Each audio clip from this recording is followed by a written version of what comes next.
What's up, Sequoia Sports Camp crew? This video, we are going to talk about my favorite warm-up movement and just general warm-up sequence. You'll notice in the workouts that there is a section that says warm-up, and there's different movements and different suggestions in there, but I want to just kind of replace that with a one overall really good warm-up sequence that's going to cover the whole body, be super efficient, and you can just get in the habit of using that before each workout. Now, when you're young, it may not feel like you need to warm up very much to have a safe, effective workout.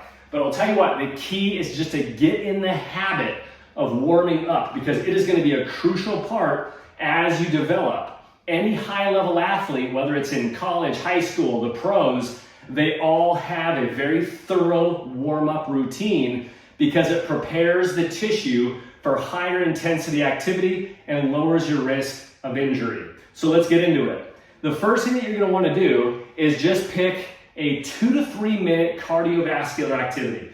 You could run around the block. You could get on your rowing machine. You could get on a bike. Something just for 2 or 3 minutes to stimulate your heart rate. Warming up is exactly what it sounds like. You are warming up your internal temperature and softening your tissues so they are more supple. It is not about stretching. Stretching is not the type of warm-up you want to be doing before you're using weights.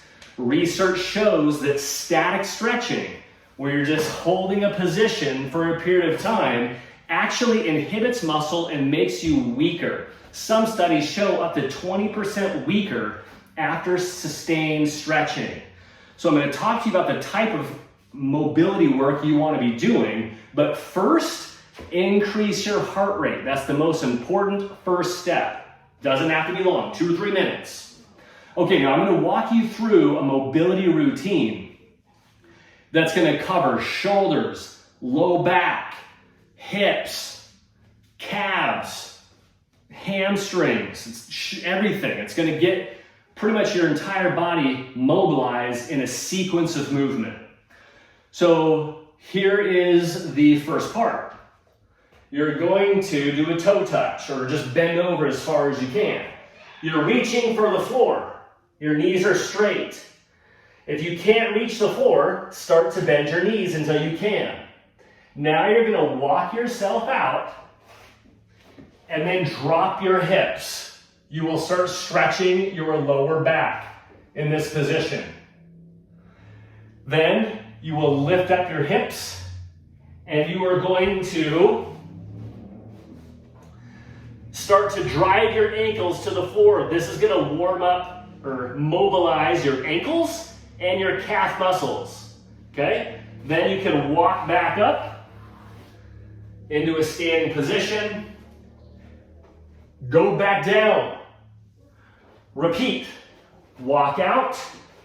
Hips to the ground. Now this time, you're going to keep your knees on the ground. You are going to sit back onto your heels. Now you are mobilizing your hips and your groin muscles. Okay? You'll notice that my back is not rounding out. My back is staying arched. And I sit back into my heels repeatedly. Just back and forth. Back and forth. Now I'm going to reach through and I'm going to look up. Now I'm working on rotation through my trunk. Okay? I'm going to look with my neck. Reach through and up. I repeat on the other side. Reach through. Look up. Okay? Repeat that several times. Come back up. Mobilize the ankles. Walk back up. Okay? The other piece of it too for your shoulders, walk back down. Drop the hips. Now for my shoulders, I can go back and forth between a V shape and a plank. Now I'm getting my core activated. I'm getting my shoulders stretched. I'm getting my upper back stretched. So the thing that's cool about that position is I can continue to move in and out of standing and into that plank position, in and out. in and out as I work on these different areas. You'll notice that it's all repetitious movement, what we call dynamic stretching. So everything you're doing is about just repeatedly moving the tissue back and forth versus these traditional static holds that everybody tends to do, okay? Now the final piece of the warm-up is take the movements that you're about to do. If you're about to work on deadlifts, if you're about to work on bench press, if you're about to work on shoulder press, whatever weighted movement you're about to do, you should just go through that pattern with really light weight, very light weight. Just go through that actual pattern of motion. Once you've gone through that, that process should take you no more than 10 minutes to complete the entire thing. And then you're ready to rock and roll with your workout. Give that warm-up a shot. I think you'll really like it. When you practice it, you'll get really efficient about it. You'll feel good. You'll feel prepared and ready for your workout, and make that a habit. Once again, train with purpose, train with passion. We'll see you guys soon. Thanks a lot.